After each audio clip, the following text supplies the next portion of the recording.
Can you hear me?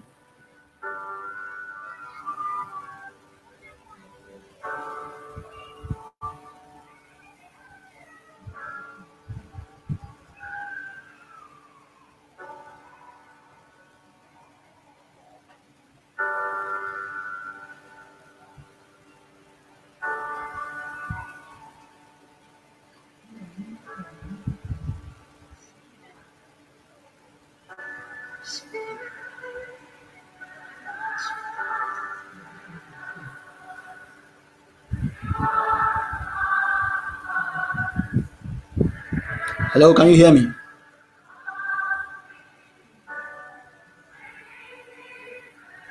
Hello, hello.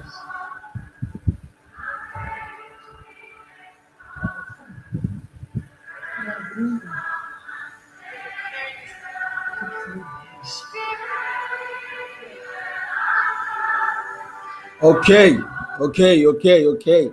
I think it's about time we get started. Yeah, today is. Let me reduce my song a bit. So today is day 5, right? And I'm super excited. I want to quickly show you the quote we ended with yesterday. We used it in between and then we ended with it as well. So I want to quickly show you that, in the next 5 seconds so you can read it again and digest it.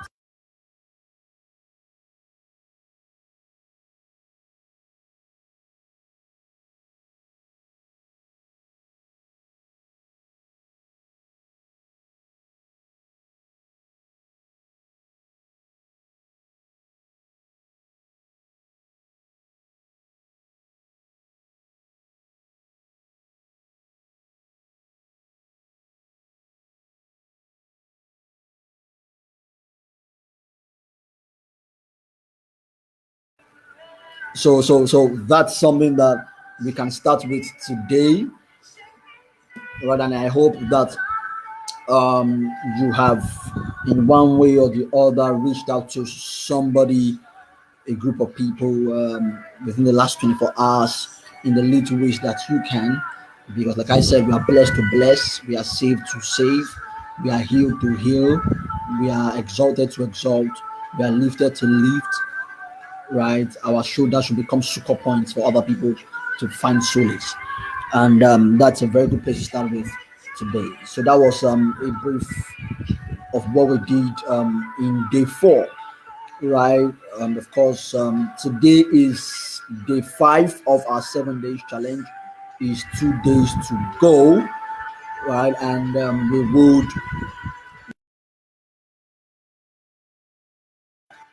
prayer. Prayer is what we are starting with today. Okay, um, prayer, prayer, prayer. Now, this is so important. So I want to motivate you. I want to inspire you to get on your knees, right? Paul of Tarsus said, I exalt you, therefore, that first of all, supplications, prayers, intercessions, and giving of thanks be made for all men, right? For kings and um, for kings and for all that are in authority, that we may lead a quiet and peaceable life in all godliness and honesty, right? So it is important that we embrace the power of prayer in this time, right? Prayer has not been more important than it is right now. Okay, so because now I want to, I have here my slide something the Prime Minister of Israel said. Oh no, not of Israel. Now the Prime Minister of Italy, right? Giuseppe Conte. Look at what he said. Look at what he said. Giuseppe Conte said, um, this is about the coronavirus now. He said we have lost control. He said we have killed the epidemic physically and mentally. We can't understand what more we can do. All solutions are exhausted on ground. Our only hope remains up in the sky. He said, God rescue your people. Now, this is the Prime Minister of Israel, of a developed country, right? who has tried everything that he can or that they can in this time, and he's saying that they have exhausted all options, and what they need to do is to pray, right? And now, I'm not just talking about prayer in the very big sense of it, but in the sense that we can engage the power of prayer, that God would inspire everyone on top of this matter, right, to know exactly what to do, right? So scientists right now, research has shown us that when things like this, even epidemics like this are broken in the past, right? There have been a group of scientists who have always been on the ground researching about, researching about the vaccine that needs to be taken, right? Researching about the vaccine, the right kind of vaccine for the cure of that particular pandemic or epidemic, right? And of course, in maybe tomorrow, I think we would look at some of the epidemics that have taken place in the past, and to just inspire hope, right? That maybe tomorrow we look at that, so that you can understand that this is not the first time something like this happening. There have been far worse things that have hit the world, right? And they've successfully come out of it. So, but I want to engage the power of prayers, right? Understanding that prayer is tapping into the mind of God, right? And making what is humanly impossible possible, right? The Bible says that it is impossible with man, but not with God. With God, all things are possible. All things are possible to him that believes, right? So if you believe, all things are going to be possible. So we can engage the power of prayer in this season, and pray that God helps the scientists and inspires the scientists to go for the right things, to get the right chemical combinations correctly, to um, reach the cure for this pandemic, right?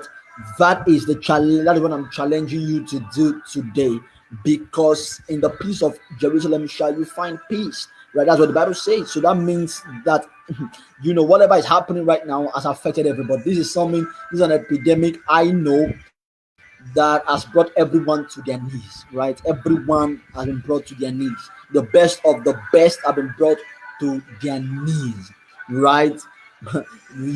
And that's where we should be. We should be on our knees. We should be on our knees praying and asking for God's intervention. Just like the Prime Minister said, our only hope remains up in the sky, right?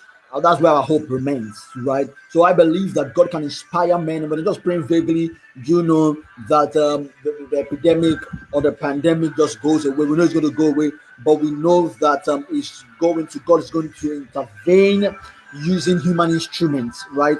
And so we are praying for them. We're also praying for the government, that God will inspire them with wisdom on to know exactly what they need to do, right? The right precautionary measures we need to take, the right things you need to put in place to make sure this doesn't spread further, and maybe this is cut away as much as possible. This is to Pastor my pastor, and he was saying something that this pandemic, they said the cure for this pandemic is not going to happen by isolated prayers. It's not going to happen by just one man declaring something somewhere. It's going to happen by groups of people all over the world praying and praising God for the cure and for the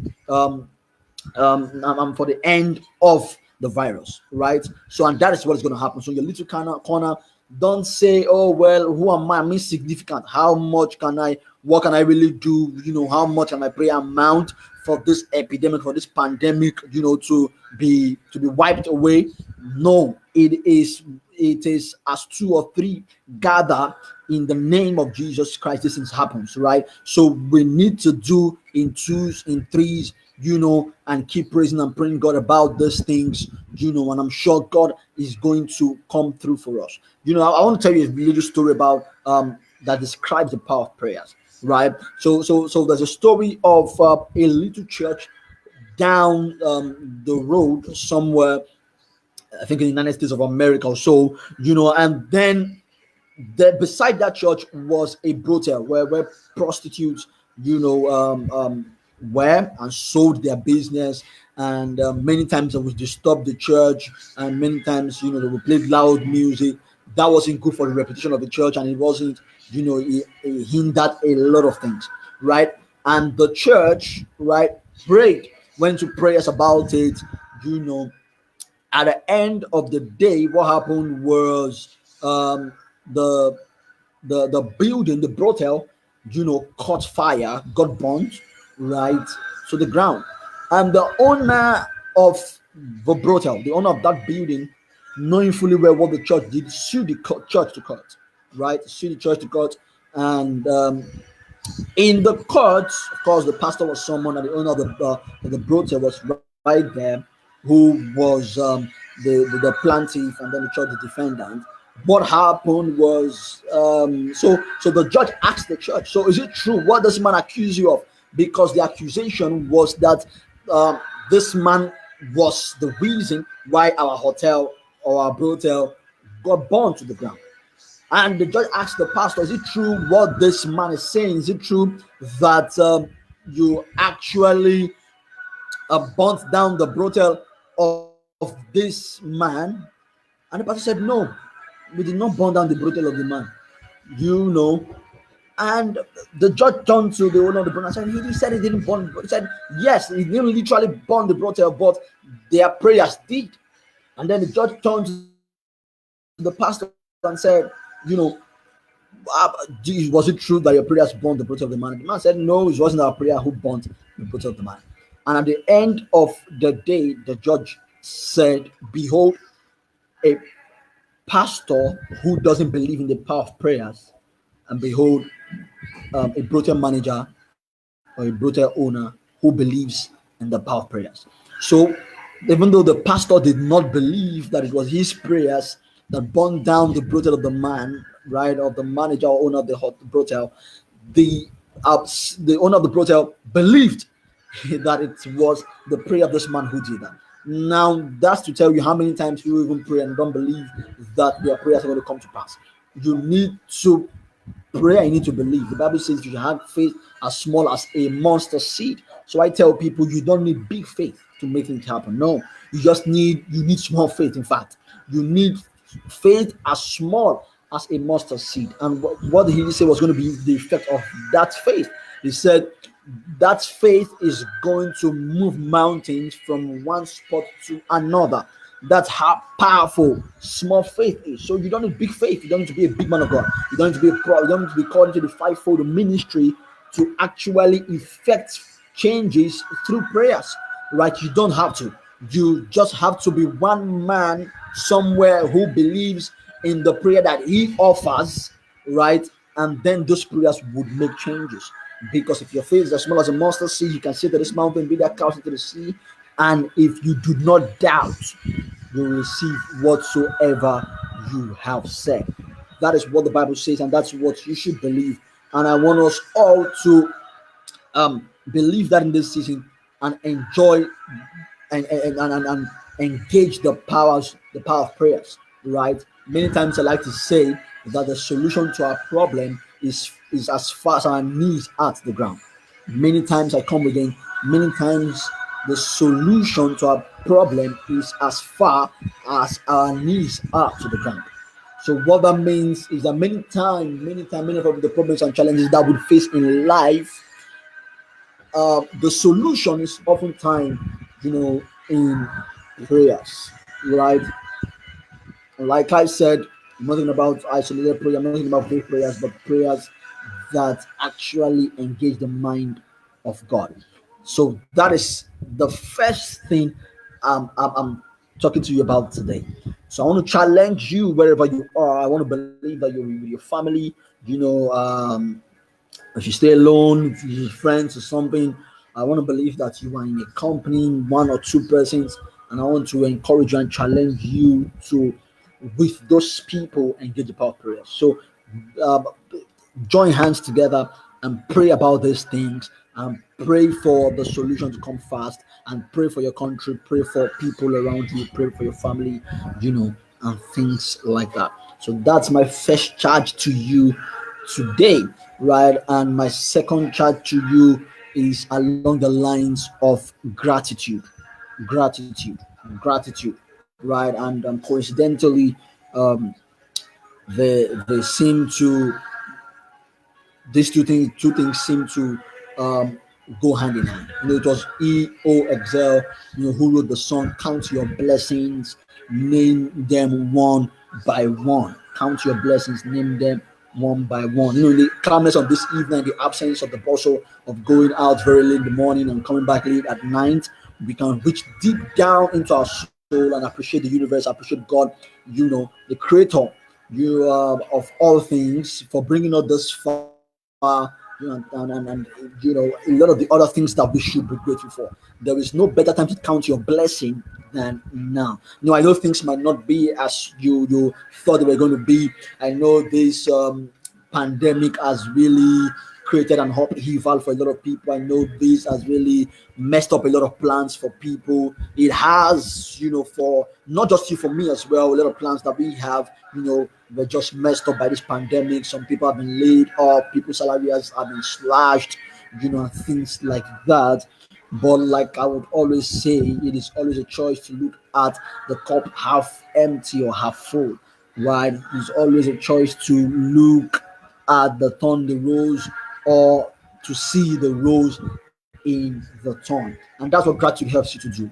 Because when you become grateful, it unlocks your perception, right? It unlocks you to be able to see the positive side of things. I tell people there's always something positive about everything.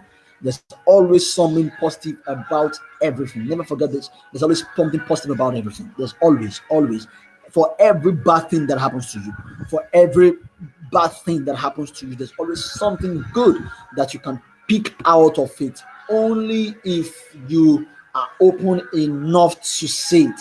If you're not open enough to see it, you would just be concerned and be overwhelmed by what is going wrong and not be able to see what is going right. Okay, there's always something good about everything, right? And that's why somebody said life is 10% what happens to you and 90% how you respond to it, right? If I was to reconstruct that statement, I would say like this: life is 10% what happens to you, right? And 45% how you see it, then the remaining 45% how you respond to it. Because before you respond to it, you have to see it in a particular way first. And it is your perception that would always determine your response. So if you see it as something that is, a problem, something that has overwhelmed you, then you would definitely respond to it in a negative light. But if you see it the other way around, you decide to see the positive in it, then what would happen is that you to unlock gratitude, to say, "Oh, I'm really grateful for all of this." So let me paint a particular scenario to you. So let's say you were a boy who was born in the village, and this particular uncle of yours brought you to the city, right? This uncle brought you to the city, and this uncle began to maltreat you. This uncle, who brought you to the city, let's say he owns a business, and you're supposed to serve him for say 5 years, and you served him for 7 years, and he has refused to settle you. This is using the Igbo business model right now. He has refused to settle you, so he maltreats you, he treats you badly, and all of those things. And then at the end of the day, kicks you out of his house, tells you not to, stay in his house again, and then you leave his house and start staying under the bridge somewhere in Lagos State, and you were downcast, you were in despair, and all of those things were happening to you. And then you met with somebody who introduced you to another kind of business, and then you started doing this business in small scale, helping this person out from their own shop, from their own little space. And then you started seeing what to eat, and after a while you rented a shop, and after a while you rented 2 shops, and after a while you had 4 shops. You got a good apartment, you were settled, and right now you are helping over 1,000 widows who don't have what to eat, who lost their husbands and don't have what to eat. You are helping over 2,000 children who are out of school, bringing them back to school and all of those things. Right now, assuming you have gotten to this point of your life and you look back to what happened to you in the past with your uncle, what would that unlock? Would that unlock revenge or gratitude? What it would unlock would most likely be gratitude and not revenge, because you would see it that if those things hadn't happened to you, you most likely wouldn't have got to where you are today, right? That is the power of meaning, and that's the power of perception and how we can twist things to advantage. Okay, so you need to unlock your gratitude in your inside, and that happens by seeing the positive sides of things. So gratitude is a gift to yourself. Gratitude chooses to see the cup half full instead of half empty. Gratitude chooses to see the rose in the thorn rather than the thorn in the rose. Gratitude chooses to see the positives in the negative. Choose gratitude. Choose to be grateful. Choose to be grateful, right? So there are a lot of positives that can come out of this season. I've given you some of them in our previous challenges, right? So let me even sell some to you again today. So for instance, this season has availed you an opportunity to spend more time with your family, right?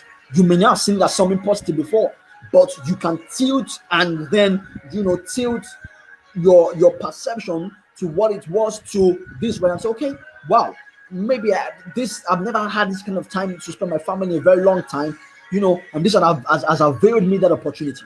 That's something positive, right? This has also given you another opportunity to be able to review your visions, to be able to plan appropriately for the future. That's something positive to look at. This has also given you another opportunity to, introspect and to just be by yourself more and then think about yourself and then refresh. Because a lot of times the bustle and the hustle of our work, jobs, and businesses do not allow us and allot us the time to really, look inwards, retreat, and then refresh so that we can even be more effective. Because a lot of times, if you are not refreshed, if you are not refreshed, you cannot be effective at work, right? And that's why vacation is recommended. That's why if you go for a vacation, by the time you are coming back to work, you are coming more refreshed, you are coming more energized and motivated, you are coming with new ideas. That is what it means to refresh and to retreat. And this pandemic has afforded you that opportunity, right? This has afforded that opportunity, right? This has afforded us a lot of opportunity, and we can be grateful for them. There are a lot of things to be grateful for. We can explore many and many other things that we can be grateful for, right? But it's left for you to see it and say, okay, oh wow, these are some positives. This is an opportunity, for instance, for you to learn, acquire a lot of knowledge, right? Some of us, we've had online courses that we always wanted to take. This is an opportunity to do so, right? You've never had time for it, but this time, this allots you that opportunity. So these are things to be grateful for, and many others as well that we can be grateful for, right? So there is no better time than to be grateful, right, than now. So there's always something positive in everything negative. There's always something good in everything bad.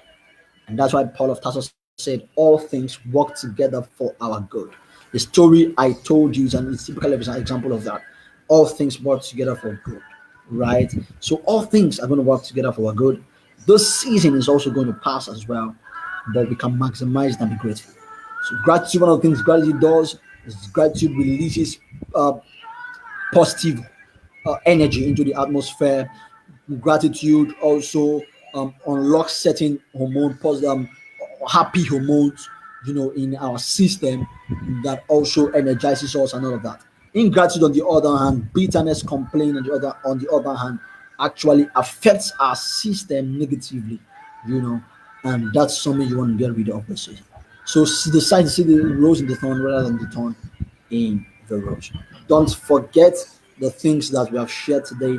We have talked about gratitude, being grateful to God, being grateful, to the universe, being grateful to people and to things. It's very important. About Einstein, for instance, um, it was said that Albert Einstein said thank you at least 100 times daily. And Albert Einstein, as you know, is one of the in fact is recorded to be the how would I describe him now? He's recorded to be the about the best scientist that ever lived, right? It was also ascribed to it was also ascribed as someone who uses brain power more than almost any other person, right? That's how powerful Albert Einstein was. But Albert Einstein said thank you 100 times a day. Gratitude is it, guys. Gratitude is it. We must engage the power of gratitude. Never allow anything keep you down, right? Things would happen that would affect your emotions, things would happen that would affect your feelings, but don't stay there for too long, right? Snap out of that emotion and get prepared to get to gratitude. Gratitude is the antidote for those negative emotions. So when those negative emotions come to you and you feel down and life is throwing those things at you, right? You want to twist it and then start to be grateful. And if you practice this, you will see a lot of things happen, right? So for the next 7 days, 14 days, 21 days, I want you to take a journal. I want you to write every day one or two things you are grateful for before you go to bed. If you can do 5 or 10, it will be very good. But at least do one or two. Write them down. Today I'm grateful because I am alive. Tomorrow I'm grateful because I have food to eat.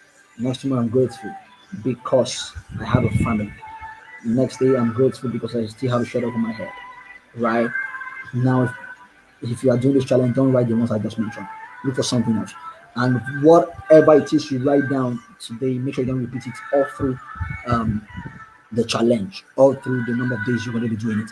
Now, this is going to open you up to another level of positive emotions, right? Because you are going to begin to see things the way you've never seen them before. That's what this challenge is going to do for you. And don't forget when getting in power of prayers to pray and to intercede for the world, for our country, for individuals, and the rest of it. I want to trust this has been useful for you. If it has been useful, don't forget to share it with your family and with your friends. Don't forget to join me again tomorrow by 7 p.m. as we, get to the 6th day of the challenge. It promises to even be more exciting and more impactful. Thank you so much for joining me today. I value you. My name is Miracle.